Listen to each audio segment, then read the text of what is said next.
In this video I'm going to cover an acid-base titration and the math that will go along with that. So the problem is 60.0 milliliters of a 0.200 molar potassium hydroxide solution is titrated with 15.0 milliliters of sulfuric acid of some unknown concentration, and it wants us to figure out the molarity of the sulfuric acid. Whenever you're doing one of these problems, the first thing you have to do is write out the balanced equation. So we have potassium hydroxide. That potassium has a +1 charge. Hydroxide is OH with a -1. Sulfuric acid, it is going to start off with a hydrogen, which has a +1 charge. Now it's not hydrosulfuric acid, it's sulfuric acid, so it has a polyatomic ion in there. You have to look at the ending. Since it's IC, it goes to sulfate. So what we end up getting is KOH reacting with H2SO4.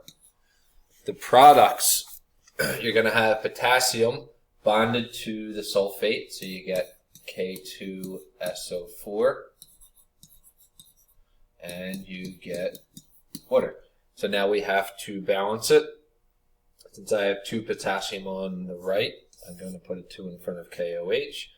Now I have to put a 2 in front of H2O, and that should be balanced. Now after you write the balanced equation and you're sure everything's good, the only coefficients we really have to worry about are the ones in front of the KOH, the base, and the acid, the sulfuric acid.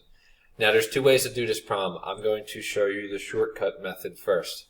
What you can do is use this equation. You have the molarity of the acid multiplied by the volume of the acid equals the molarity of the base times the volume of the base. If you do this shortcut method, what you have to pay attention to are the coefficients. You have a 2 in front of the base. So that means you have to multiply the acid side by 2, and it's kind of like the opposite thing here. Whatever coefficient is in front of the base, that's what you multiply the acid by. Now there's nothing in front of the acid, so I don't have to write anything on the base side. It would basically be like saying times 1, which isn't going to change anything. Just say, for example, if there was a 3 in front of H2SO4, you would have to multiply this base side by 3. But since there's nothing there, we'll just leave it like that. So now we can plug in the numbers. We have a 2 that gets multiplied by MA, which is what we're solving for. And the volume of the acid is 15.0 milliliters. The molarity of the base is 0.200 molar. The volume is 60.0 milliliters. Since my volume are both in milliliters, there's no need to convert it. They will just cancel out. Make sure you do the order of operations right. What I would do is multiply the right-hand side together and then divide by both of these things that are being multiplied together. So if you have to, use parentheses in your calculator if you're going to do it all in one step. What that gives you is 0.400 molar of H2SO4. Alright, it's a nice quick way of doing it using that shortcut. Now I'm going to show you the longer way, which involves stoichiometry. We should end up with the same answer here.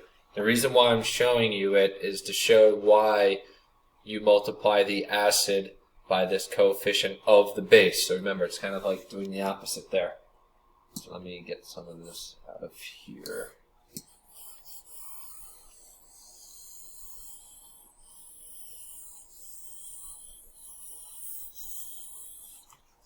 And I don't need that.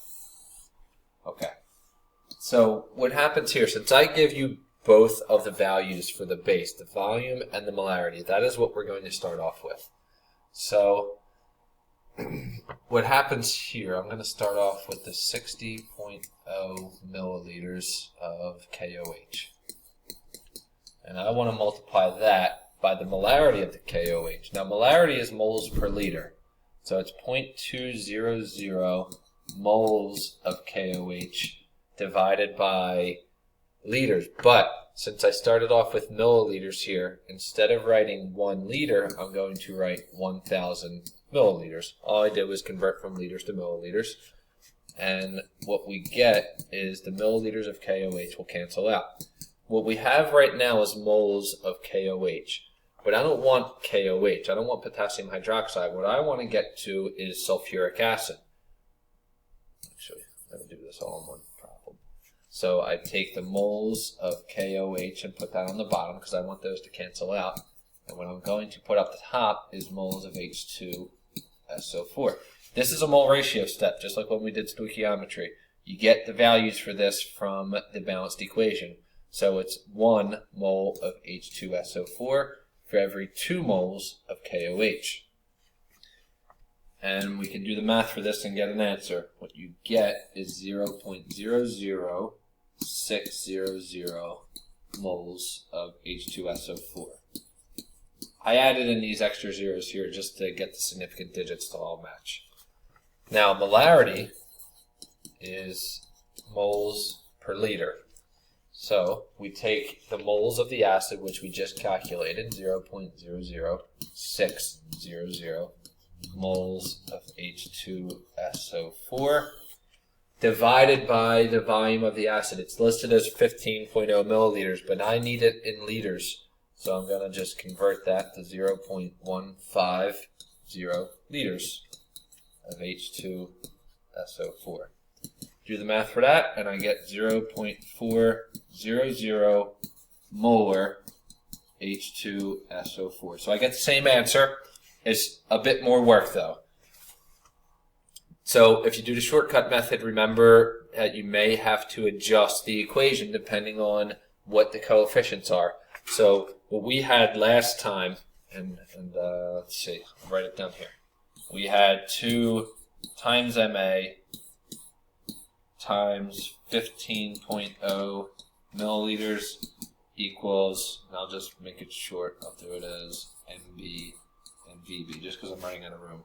So when we wanted to solve for MA, what you had to do is take the molarity of the base and the volume of the base. You multiply those and divide it by these two things multiplied together. So basically what you're doing is these values on the right divided by 2, that's being multiplied by that 15.0 milliliters. So you see how the 2 is in the denominator here? That's what this mole ratio step is doing the same thing for. Right, so that's why you end up switching whatever the coefficient is here, you multiply the acid side by that in the shortcut, and whatever's in the acid side, you multiply the base portion by that. It's because of this mole ratio step, the way it works out when you do the stoichiometry. So if you do the shortcut head method, pay attention to that.